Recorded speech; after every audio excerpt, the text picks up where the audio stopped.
बिस्मिल्लाहिर्रहमानिर्रहीम। अस्सलाम वालेकुम। कैसे हैं आप सब? उम्मीद करती हूँ सब ठीक ठाक होंगे, खैरियत से होंगे। Welcome back to treat psychology channel. आज की जो हमारा टॉपिक है वीडियो का वो ये है कि हम साइकोलॉजी के सब्जेक्ट के बारे में डिस्कशन करेंगे कि इसमें कौन कौन से सब्जेक्ट पढ़ाए जाते हैं, खासकर बीएस में कौन कौन से किस सेमेस्टर में कौन सा सब्जेक्ट पढ़ाया जाता है, उसकी आउटलाइन पे आज हम जो है डिटेल पे बात करेंगे।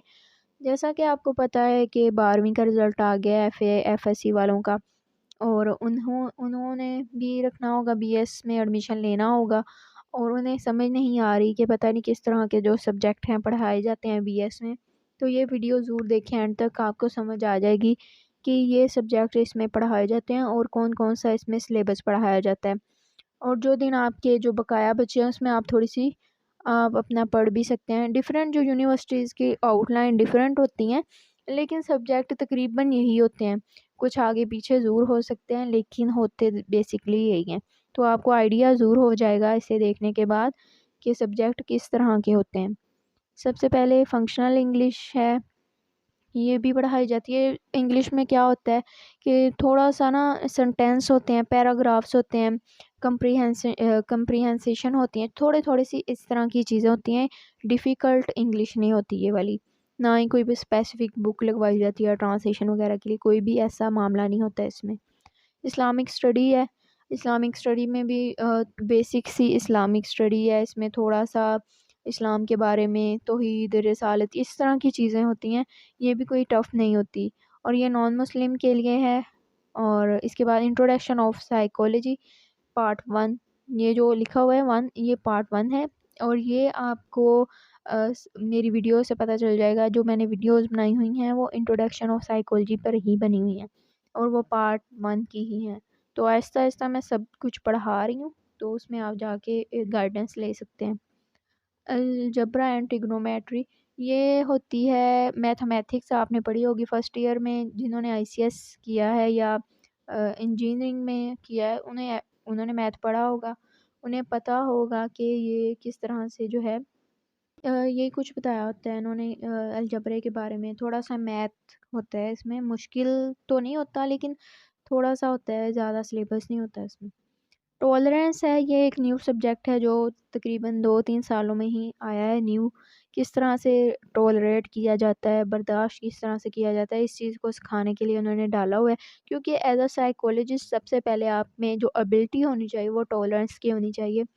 तो उसके बारे में थोड़ी सी गाइडेंस दी होती है, ज़्यादा मुश्किल नहीं है। इसके भी नोट्स मैं आपको प्रोवाइड कर दूँगी अगर किसी को चाहिए तो, मेरे पास पड़े हुए हैं फर्स्ट ईयर के notes. Introduction of sociology, it's very very very easy subject. इसमें थोड़ा सा सोशियोलॉजी का इंट्रोडक्शन होता है, इंडिविजुअल डिफरेंसेस होते हैं, थोड़ी सी चीज़ें होती हैं, किस तरह के एक दूसरे से रिलेशनशिप होता है सोसाइटी में, इसके बारे में डिस्कशन होती है। ज़्यादा डिफ़िकल्ट नहीं होता ये भी। बेसिकली मैं कहना चाहूँ तो फर्स्ट सेमेस्टर जो है वेरी इजी। अगर किसी ने साइकोलॉजी पढ़ी है तो उसके लिए तो ज़्यादा ही इजी है, लेकिन जिसकी फ़र्स्ट टाइम जिन्होंने पढ़नी है उन्हें शायद मुश्किल लगे। इसमें भी कंप्रीहेंशन है, कंपोजिशन है, थोड़ी सी चेंज हो गई है ये। पहले जो हमने फर्स्ट सेमेस्टर में ये पढ़ी हुई थी कंपोजिशन और कंप्रीहेंसेशन, ये हमने फर्स्ट में ही पढ़ी थी। तो ये थोड़ी सी चेंजिंग आती रहती है हर साल, लेकिन ज़्यादा नहीं, थोड़े से सब्जेक्ट में आती है। पार्क स्टडी या नेक्स्ट में, पार्क स्टडी होती है थोड़ी सी डिफ़िकल्ट, लेकिन क्योंकि बड़े पैमाने पे आप लोगों ने पढ़नी होती है तो उसके लिए थोड़ी सी आपको मेहनत चाहिए होगी। तो वैसे मुझे मुश्किल लगी थी, बाकियों का पता नहीं, अब आपको आसान लगे तो कोई मसला नहीं।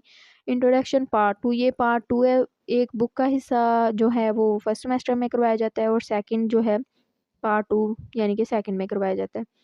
तो ये भी ज़्यादा मुश्किल नहीं है, ये भी मैं वीडियोस में आपको कवर करवा दूँगी। Introduction to statical theory, stats आगे आगे, और ये प्रैक्टिकल्स में काम आता है, और इसे आपने फर्स्ट पॉइंट पे ही सीखना शुरू कर देना है, क्योंकि ये नेक्स्ट भी आते ही जाना है, ये रुकना नहीं है। और आपको पहले इसकी बेसिक आती होगी तो इजी लगेगा। इंट्रोडक्शन टू कंप्यूटर एप्लीकेशन, ये कंप्यूटर के बारे में थोड़ा सा इन्होंने सिखाना होता है, कंप्यूटर पे थोड़ा सा प्रैक्टिकल भी होता है इसका, तो ये भी कुछ ज़्यादा मुश्किल नहीं है।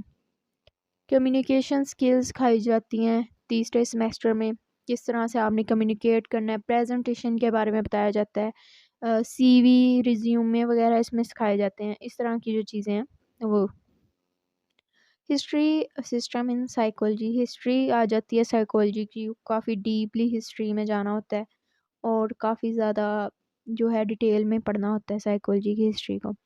पर्सनैलिटी साइकोलॉजी में जो शख्सियत की नफ्सियात है उसमें सारी डिटेल से उसके पैमाने, उसके मेजरमेंट्स, पॉइंट्स, ये सब इसमें जो है पढ़ने होते हैं। सम टाइम डिसऑर्डर्स भी आ जाते हैं, personality disorder.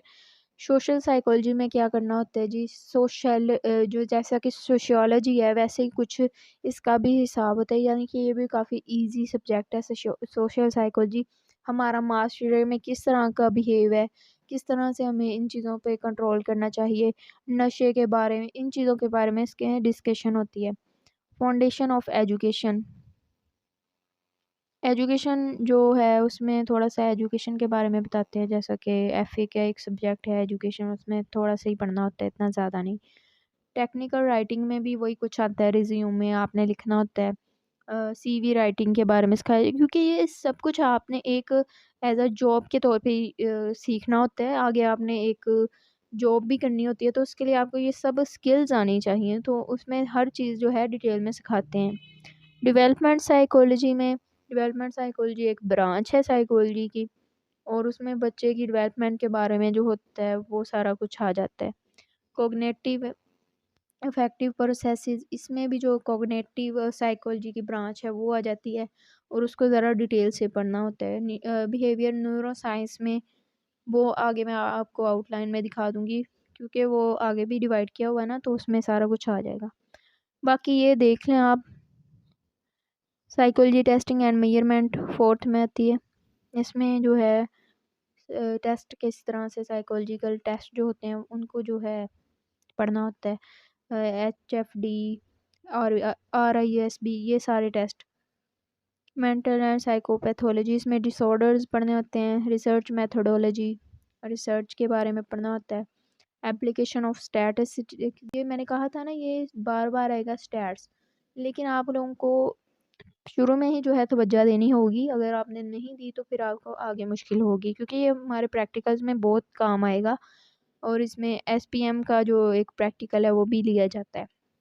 Industrial organisational psychology, ये भी ब्रांच है साइकोलॉजी की, और इसमें इंडस्ट्रियल किस तरह से एक इंडस्ट्रियल साइकोलॉजिस्ट वर्क करता है उसके बारे में डिटेल से बताना होता है। साइकोलॉजिकल टेस्टिंग एंड मेजरमेंट, ये पार्ट 2 आ गया है।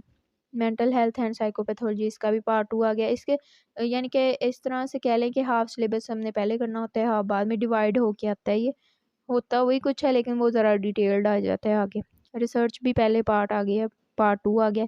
ह्यूमन रिसोर्स मैनेजमेंट, ये एक नया ही सब्जेक्ट है, और इसमें क्या होता है कि किस तरह जो एक HR डिपार्टमेंट वो किस तरह से वर्क करता है, और किस तरह से हमें जो है ह्यूमन रिसोर्स को मैनेज करना होता है। जो HR मैनेजर है वो किस तरह से हायरिंग करता है, इस तरह की चीज़ें होती हैं। ये भी एक इजी सब्जेक्ट है, लेकिन काफ़ी ज़्यादा हटकर है साइकोलॉजी से, तो इसलिए मैं थोड़ा सा बता रही हूँ। हेल्थ साइकोलॉजी में भी हेल्थ के बारे में, साइकोलॉजी माइंड की हेल्थ किस तरह से होती है, उसमें कुछ डिसऑर्डर्स आ जाते हैं, ट्रॉमा, एड्स, और स्मोकिंग से जो आपके नफसियाती मसाइल, इसमें रिपोर्ट राइटिंग, थीसिस भी आते हैं। तो आगे आगे इंशाल्लाह हम करते जाएंगे साथ साथ ये। क्लिनिकल साइकोलॉजी, ये क्लिनिकली जिसने जाना होगा आगे क्लिनिकल सेटअप्स में बैठना है, उसके लिए काफ़ी हेल्पफुल सब्जेक्ट है। काउंसलिंग साइकोलॉजी, ये आगे सारी जो आपको ब्रांचेस करवाई हुई हैं ना, उनको फिर डिटेल्ड में पढ़ना होता है। क्रॉस कल्चरल साइकोलॉजी, एजुकेशनल, ये सारी इसकी ब्रांचेस हैं। और यहाँ पर आपको आ जाती है चॉइस, आपकी अपनी मर्ज़ी, ऑप्शनल सब्जेक्ट आपने कौन सा रखना है। Trauma psychology, consumer behaviour, media psychology, आपकी मर्ज़ी होती है। ये 8वां सेमेस्टर है। फ़िलहाल तो आपने फ़र्स्ट पे ही फ़ोकस करें, क्योंकि अगर जिसने BS रखना है तो उसे फ़र्स्ट पे ही, अगर उसको इंट्रोडक्शन ही नहीं आता तो उसने आगे क्या पढ़ना है, क्योंकि बार बार वही चीज़ें रिपीट होती हैं BS में, देखा जाता है। ये सारे जो पार्ट 2 आ गए हैं, और यहाँ पर 8th सेमेस्टर में इम्पोर्टेंट पार्ट है जी इंटर्नशिप का, जो कि 3 महीनों तक की जाती है। ये इंटर्नशिप का पार्ट जो है काफ़ी इम्पोर्टेंट होता है, और इसके बगैर जो है आपको मिलती नहीं है सनत, कह लेंगे। काफ़ी इंटरेस्टिंग होता है, कह लेंगे प्रैक्टिकल होता है इसमें। वीडियो काफ़ी ज़्यादा लंबी हो रही है, तो इस तरीके से अगर मैं एक-एक चीज़ आपको बताने लगूँगी तो काफ़ी ज़्यादा लंबी वीडियो बन जाएगी। तो आप लोगों को अगर ये आउटलाइन चाहिए तो मैं आप लोगों को सेंड कर सकती हूँ। ये थोड़ा-सा आपको दिखा देती हूँ इसके सब्जेक्ट्स किस तरह से डिवाइड किया जाता है बाद में। ज़रा मैं जल्दी से स्क्रॉल कर देती हूँ ताकि आपको देखने में आसानी हो। अगर किसी को चाहिए तो मैं आपको ईमेल भी कर सकती हूँ, क्योंकि इस तरह से बहुत ज़्यादा लंबी वीडियो बन जाएगी और फिर समझ नहीं आती।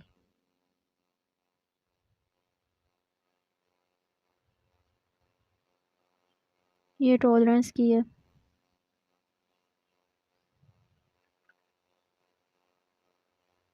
मैं आपको बार-बार कहती हूँ, किसी को भी अगर नोट्स चाहिए, किसी भी प्रॉब्लम का हल चाहिए तो मुझसे ज़रूर गाइडेंस ले सकता है। मैं अवेलेबल होंगी आपको हर टाइम गाइड करने के लिए।